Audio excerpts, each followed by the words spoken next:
गर्मी में दो सहेलियां सीमा और शीतल हाथों में शॉपिंग बैग लिए बाजार में गोलगप्पे खा रही हैं। वहीं थोड़ी सी दूरी पर आशा अपने बेटे पवन के साथ ठेले पर सब्जी बेच रही है।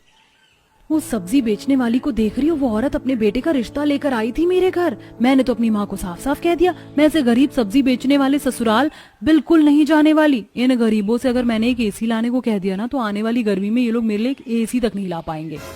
इतना बोलकर सीमा शीतल के साथ गोलगप्पे खाकर घर आती है। इस तरह 2 दिन बीत जाते हैं और एक दिन शीतल अपनी माँ के साथ बाजार आती है। बहन, आपकी सब्जी। अरे मैं तो पैसे घर पर ही भूल गई, घर में सब्जी भी नहीं है, अब क्या करूं। अरे कोई बात नहीं बहन, पैसे नहीं है तो अभी सब्जी ले जाओ, फिर कभी दे देना। हाँ जी माता जी, आप फिर कभी दे जाइएगा, हम तो यहीं ठेला लगाते हैं। पवन और आशा का ये बर्ताव शांति शीतल को काफी पसंद आता है। इसी तरह कुछ दिन बीत जाते हैं और एक बार फिर शीतल सब्जी लेने आशा के पास आती है। तुम सब्जी वाले इतनी बेईमानी करते हो, इसीलिए तुम्हें तरक्की नहीं होती। मैंने तुम्हें 500 का नोट दिया है और तुमने सब्जी में भी तोल मारा है। लगी नहीं रहा है कि ये 2 किलो टमाटर है। आंटी भगवान से डरो, अभी अभी मैंने सब्जी का ठेला लगाया है, मेरे पास एक भी 500 का नोट नहीं है। देखो तो जरा दिन दहाड़े कैसे बेईमानी कर रहे हैं ये माँ बेटे। आंटी जी, बेईमानी ये लोग नहीं, आप कर रही हैं इनके साथ। मैंने खुद देखा है, आपने उन्हें 50 रुपए दिए हैं बस। शीतल की बात सुनकर वो औरत वहाँ से मुंह बनाकर चली जाती है। बेटी तुम बहुत अच्छी हो, अगर तुम ना होती तो वो औरत तो हमारे पीछे ही पड़ जाती। आशा को शीतल काफी पसंद आती है। इसी तरह समय बीतता है और एक दिन शीतल के लिए पवन का रिश्ता आता है। तो वहीं शांति को भी पवन पसंद था अपनी बेटी के लिए, तो वो रिश्ते के लिए हाँ कर देती है। पर जब इस बारे में सीमा को पता चलता है तो वो शीतल के घर आकर लिविंग हॉल में बैठ शीतल से बोलती है। शीतल तू पागल हो गई है, ऐसे गरीब घर में शादी करके जाएगी? तूने अपनी माँ को मना क्यों नहीं किया? तू जानती है ना ये सब्जी बेचने वाले कितने गरीब होते हैं, ये तेरी किसी भी जरूरत को पूरा नहीं कर पाएंगे। कुछ दिनों में भयंकर गर्मी आ जाएगी और जब तू गर्मी से परेशान होगी ना और उन्हें एक एसी लाने के लिए कहेगी, तो उनकी इतनी भी औकात नहीं होगी कि वो तेरे लिए एसी ला सके। सीमा, तू जिसकी बुराई कर रही है वो मेरा होने वाला ससुराल है और मेरी माँ ने मेरा रिश्ता तय किया है, तो कुछ सोच समझ कर ही किया होगा। ठीक है, मत सुन मेरा एक अमीर घर में रिश्ता तय हुआ है, राज करूंगी मैं वहां, बाय। शीतल अपनी दोस्त की बातों में नहीं आती और बहुत जल्द दोनों ही दोस्त की शादी हो जाती है। शादी के बाद आशा इत्तेफाक से किराए पर वही घर लेती है जहां शीतल की अमीर दोस्त सीमा की शादी हुई थी।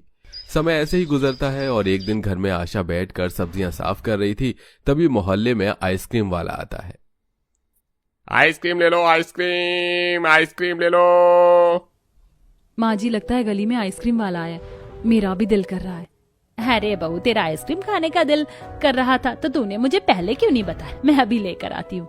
माँ तुम लेट हो गई हो, आइसक्रीम वाला तो चला गया तो क्या हुआ, मैं दुकान से ले आती हूँ। नहीं माँ जी, रहने दीजिए, आप शाम को आइसक्रीम ले आना, बाहर बहुत धूप है।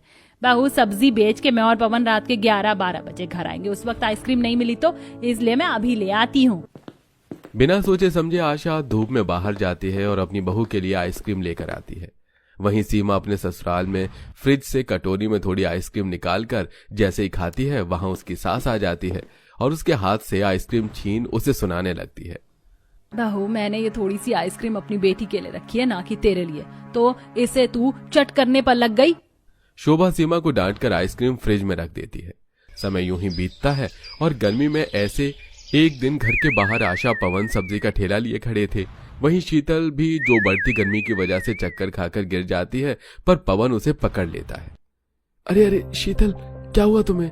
खुद को संभालो, तुम्हारी तबीयत तो ठीक है? घर में सिर्फ एक पंखा है और गर्मी बढ़ती जा रही है, इस वजह से हल्के से चक्कर आ गए थे मुझे। आदत नहीं है ना बिना एसी के रहने की। माँ भाभी सही कह रही, गर्मी बहुत बढ़ गई है, अब हमें भी अपने घर में एक एसी ले ही आनी चाहिए।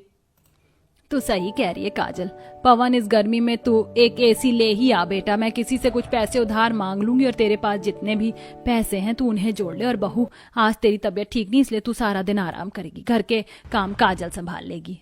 माँ, एसी 10-20 हजार की नहीं आती, आप सब मेरी फिक्र मत कीजिए, मैं ठीक हूँ। शीतल घर में एसी लाने से मना कर देती है, पर घर वाले कहाँ मानने वाले थे।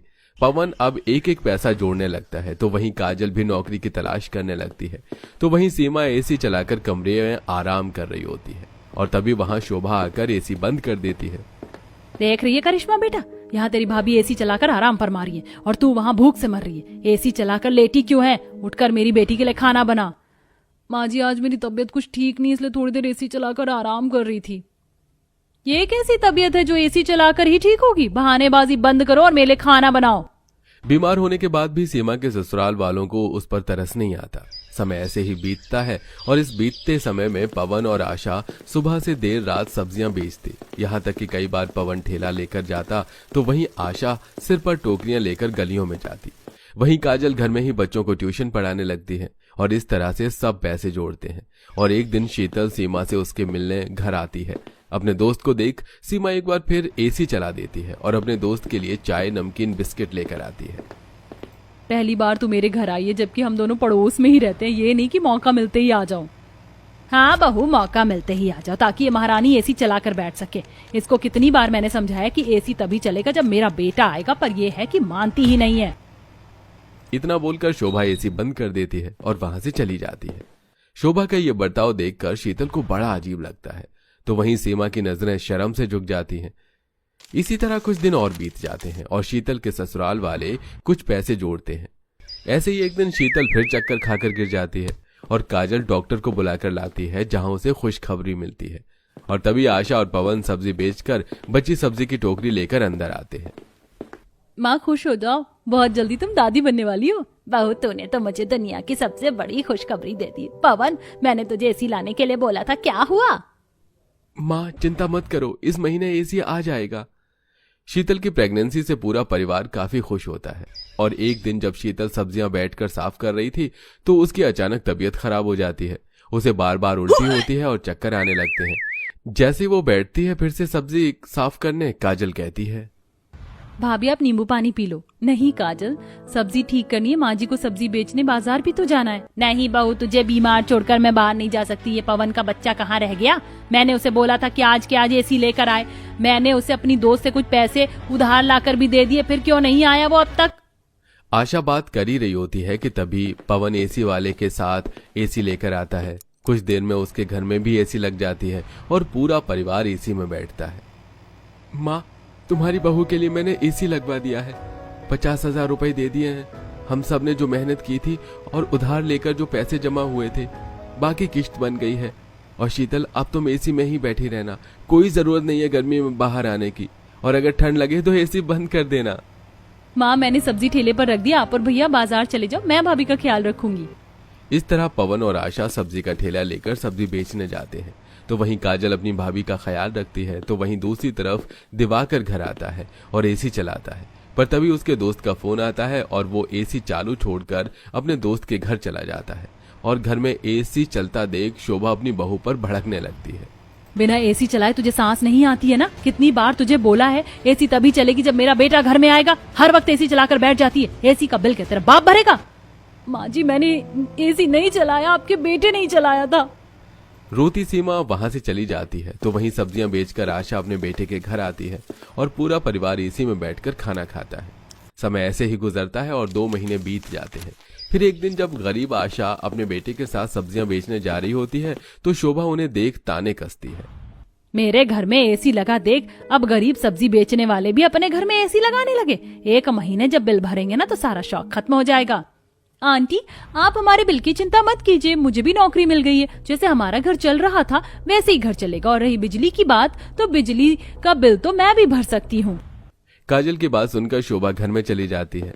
और जब सीमा को पता चलता है कि उसकी दोस्त गर्भवती है और उसके घर में भी एसी लगी है तो वो ये सब देखने और मिलने के लिए उसके घर आती है, जहाँ शीतल बेड पर बैठी एसी की हवा खा रही थी। तेरे घर में तो बहुत ठंडक है, तुम हर वक्त एसी चलाकर हवा खाती हो क्या? सोचा भी है तुमने बिल कितना आएगा? तेरी सास कुछ बोलती नहीं है क्या? अपनी सास का मैं तुझे क्या ही बताऊं, देखा ही होगा तूने मेरी सास मेरी कितनी परवाह करती है। ये एसी भी उन्हीं की लगवाई हुई है और कहती है बिल की टेंशन मैं ना लूं। बेटा एसी लगवाई इसलिए ताकि गर्मी से बच सके। तुम नाश्ता करो, मुझे सब्जी बेचने जाना है। इतना बोलकर आशा बैठकर सब्जी ठीक करने लगती है और ये सब देखकर सीमा को अपनी गलती का एहसास होता है।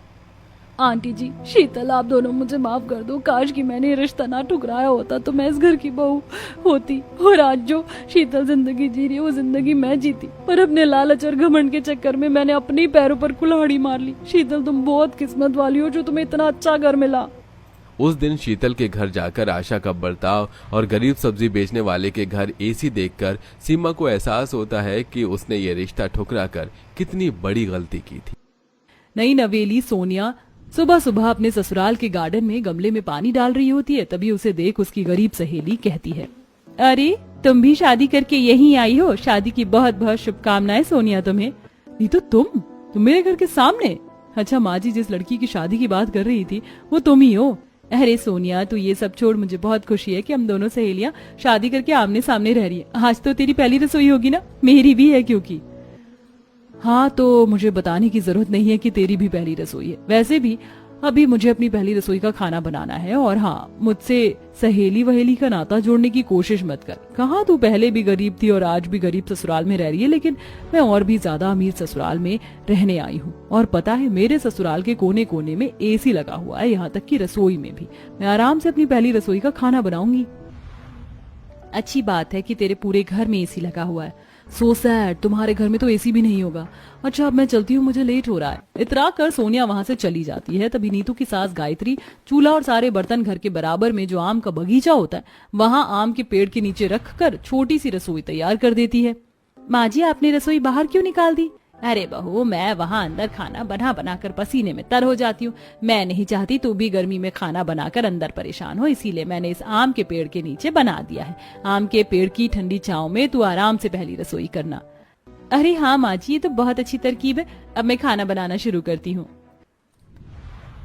तब नीतू आम के पेड़ से पत्थर मारकर कच्चे आम तोड़ती है, जिससे वो आम रस बनाकर तैयार कर देती है और फिर चूल्हे पर छोले बनाती है। तभी अपनी रसोई की खिड़की से खाना बनाते हुए अमीर सहेली कहती है, मुझे नहीं पता था कि तुम अपनी पहली रसोई आम के बगीचे में कर रही होगी। ओह माय गॉड, तुम्हारे घर में तो रसोई भी नहीं है। सो गरीब नो यू।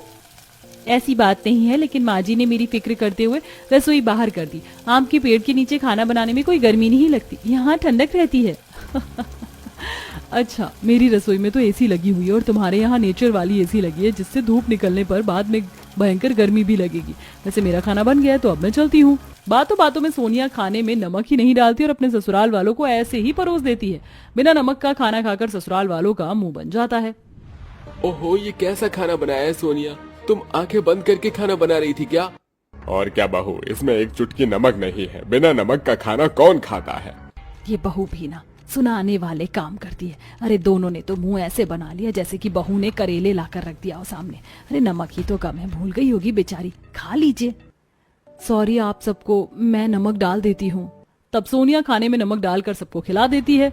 जब वो अपने किचन में बर्तन रखती है तब खिड़की से फिर से नीतू को खाना बनाता हुआ देख रही होती है, तो बाहर जाकर कहती है, ये क्या नीतू, मैंने तो अपने ससुराल वालों को पहली रसोई का खाना बनाकर भी खिला दिया। तुम अभी तक यहीं चूल्हे पर बैठी हो, तुमसे अभी तक खाना भी नहीं बना। वो अभी हवा चल रही है ना, इसलिए खाना बनाने में देरी हो गई, मैं चलती हूँ। तब नीतू अपने ससुराल वालों का खाना बनाकर परोस देती है, जिसे खाकर सब खुश होते हैं। वाह बहू, तूने खाना तो बहुत अच्छा बनाया है और ये आम का पन्ना तो और लाजवाब है। हाँ नीतू, वैसे तुमने आम के बगीचे में खाना कैसे बना लिया? तुम्हें परेशानी नहीं हुई? नहीं, इतनी कोई परेशानी नहीं हुई, बस हवा चल रही थी तो खाना बनाने में देरी हो गई। आम पन्ना तो पहले बनाकर तैयार कर दिया था मैंने। बहू, हमारे पास ज्यादा कुछ तो नहीं है, लेकिन ये छोटा सा शगुन है हमारी तरफ से तुम्हारे लिए। अरे पापा जी, आपका आशीर्वाद ही मेरे लिए बहुत है। सब लोग खुशी से खाना खाते हैं। वहीं संगीता वहां से गुजरती है तो खिड़की से नीतू की तारीफ सुन लेती है।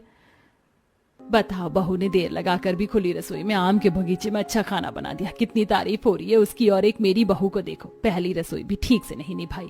ऐसा कहकर संगीता पड़ोसन के यहाँ से चली जाती है। फिर रात हो जाती है। दूसरे टाइम का खाना बनाते समय नीतू लालटेन जला लेती है। वहीं सोनिया इतनी ठंडी एसी वाली रसोई में खाना बना रही होती है कि तब ओहो, मेरी रसोई में एसी ने इतना ठंडा कर दिया कि मुझे ठंड लग रही है। सुन रही हो ना तुम्हें तो बाहर गर्मी लग रही होगी ना। आम के बगीचे में इतनी रात में लालटेन जलाकर खाना बना रही हूँ। देखो, अगर पैसे नहीं है तो बता दो, मैं एक लाइट का इंतजाम कर देती हूँ। नहीं, ऐसी कोई बात नहीं है, मैं ऐसे भी खाना बना लूंगी। तभी ठंड से खाना बनाते बनाते सोनिया की आंख लग जाती है और वो जो सब्जी बना रही होती है वो सारी जल जाती है। जलने की महक नीतू तक आ जाती है। तब नीतू उठकर सोनिया की खिड़की पर खटखटाती है, जिससे वो जग जाती है। उठो सोनिया, तुम्हारा खाना जल गया, तुम खड़ी खड़ी कैसे सो सकती हो? क्या सब्जी है भगवान, मेरी गोभी आलू की सब्जी जल गई। ये सब तुम्हारी वजह से हुआ। ना मैं तुमसे बात करती ना मेरी आंख लगती। अमीर सहेली गरीब सहेली से इतना जलती है कि अपनी गलती का भार भी उसके सर मढ़ रही होती है। खैर आइए देखते हैं अमीर ससुराल वाले सोनिया के हाथ का खाना खाते हैं या नहीं। छी बहू, इस बार तो तूने हद कर दी। सुबह तो मैंने तुझे बचा लिया था, लेकिन अब क्या करूं, ऐसे खाना बनाकर खिलाएगी तू सबको। बहू, सुबह तो हमने बिना नमक का खाना भी चला लिया, लेकिन ये जला हुआ खाना कैसे चलाएं? बता संगीता, ऐसा करो तुम गरम दूध दे दो, ऐसे ही सो जाएंगे। सोनिया, तुम्हें नहीं खाना तो हम सबके खाने के बारे में तो सोचा करो। माफ कर दीजिए, दोबारा ऐसा नहीं करूंगी। खाने पर से सब उठकर अपने अपने कमरे में चले जाते हैं और संगीता सबको गर्म दूध दे देती है, जिसे पीकर वो सो जाते हैं। सोनिया खुश नहीं होती। ऐसे ही वक्त गुजरता है। अमीर सहेली सारी सुख सुविधा के बाद भी अपने ससुराल में अच्छे से नहीं रहती, ना घर वालों को अच्छा खाना बना कर देती है और गरीब सहेली को पैसों का शो ऑफ करती है। वहीं गरीब सहेली आम के बगीचे से कभी कच्चे आम तो कभी पक्के आम तोड़कर आम पन्ना बनाती है, तो कभी आम रस, कभी आम की चटनी बनाकर घर वालों को खिलाती है, जिससे घर वाले गर्मी में भी खुश रहते हैं कि एक दिन गरीब बहू आम तोड़कर सिलबट्टे पर आम की चटनी बनाती। ये देख सोनिया, ओह माय गॉड, तुम तो हद से ज्यादा गरीब निकली। ना तो तुम्हारे घर में रसोई है और अब मिक्सर ग्राइंडर भी नहीं है जो हाथ से इन ईंट पत्थर को घिस कर चटनी बना रही हो। हाथ नहीं दुखते, ऊपर से तुम्हें पसीना भी आ रहा, लेकिन मेरे घर में तो हर जगह एसी है। चलो मेरे घर में चलो, एसी की हवा खिलाती हूँ आज। सोनिया, इसकी कोई जरूरत नहीं है। इस आम के बगीचे में इतनी ठंडी हवा आती है जो पैसे से लाख गुना शुद्ध है, पर मुझे इस रसोई में खाना बनाने में कोई परेशानी नहीं है। और सोनिया, भूलो मत, स्कूल में इसी सिलबट्टे पर चटनी पीसकर मैंने तुम्हें खिलाया और तुम्हें बहुत पसंद आती थी ये चटनी। और मिक्सर ग्राइंडर में वो स्वाद नहीं आता जो सिलबट्टे पर स्वाद आता है। आई नो, तुम ऐसे ही कुछ घिसा पिटा जवाब दोगी, इसीलिए मैं अपने एसी वाले कमरे में जा रही हूँ, तुम रहो अपने आम के बगीचे में। सोनिया मुंह बनाकर वहां से एसी वाले कमरे में चली जाती। कभी लाइट चली जाती थी तो सास बहू अपने छोटे से आम के बगीचे में बैठकर ही ठंडी हवा और छांव का मजा लेती थी। सास बहू खूब हंस हंस कर बात करती हैं। उन दोनों को अपनी रसोई से इतना हंसता हुआ देख सोनिया जलती है। गरीब सास बहू का भी ठीक है, घर में कुछ नहीं, बगीचे में रसोई है, फिर भी मेरी सहेली खुश है और मैं नहीं, क्योंकि मेरे ससुराल वालों को मेरे हाथ का खाना ही नहीं पसंद आता। अगर तू अच्छा बनाएगी तभी तो पसंद करेंगे ना। सच बात तो ये है, तुझे खाना बनाना नहीं आता, लेकिन चुगली करनी बहुत आती है। सीख ले अपनी गरीब सहेली से और पूछ उसके ससुराल वाले उसके हाथ का खाना खाकर खुश रहते हैं, जबकि उनके घर पर रसोई भी आम के बगीचे में और तेरे पास सब कुछ होने के बाद भी तू ऐसा खाना बनाती है। मैं भी चाहती हूँ कि तू अच्छा खाना बनाए तो मैं तेरी तारीफ हर जगह करूँ। मुझे पता है आप कुछ ऐसा ही बोलेंगी, लेकिन कमी तो मुझ में भी है। सोनिया उदास होकर रसोई से चली जाती है। कुछ देर बाद नीतू अपने हाथ का खाना बनाकर लाती है। माँ जी, मैंने आम की कलौंजी और पूरी बनाई है, आप खाकर देखिए, आपको बहुत अच्छा लगेगा। गर्मी में खाने का उसका फायदा भी है। वो क्या है ना, बहुत दिनों से मेरा मन था कि आपको अपने हाथ का कुछ बनाकर खिलाऊं, और आम भी तो बहुत सारे हैं। बहुत अच्छा किया बहू जो तुम बना कर ले आई। रोज रोज तुम्हारे हाथ के बने हुए खाने की खुशबू आती थी, बड़ा मन करता था खाने का। आज कहूंगी तुम मेरी बहू की सहेली हो, कुछ अपनी सहेली को भी खाना बनाना सिखा देती। रोज इसके पापा जी दुखी हो जाते हैं। माँ जी, आपने उसके सामने क्यों कहा? सोनिया, मैं जानती हूँ तुम परेशान हो। अगर तुम मुझे अपना दोस्त नहीं मानती कोई बात नहीं, लेकिन मैं तुम्हें परेशान नहीं देख सकती। अगर मेरी कोई मदद चाहिए तो बता दो, मैं तुम्हें खाना बनाना भी सिखा दूंगी। मेरे लिए तुम आज भी वही सोनिया हो जो बचपन में 5वीं क्लास से लेकर 12वीं तक थी। ये सुनते ही सोनिया की आंखों से आंसू झलक जाते हैं और वो नीतू को गले लगा लेती है। नीतू, मुझे माफ कर दे, मैंने तुझे रोज रोज कितना कुछ कहा, कभी तेरे आम के बगीचे में, कभी गरीबी पर, तो कभी गर्मी में एसी का ताना दिया, लेकिन तूने फिर भी अपनी दोस्ती निभाई। ठीक है, मैं तुझसे खाना बनाना जरूर सीखूंगी।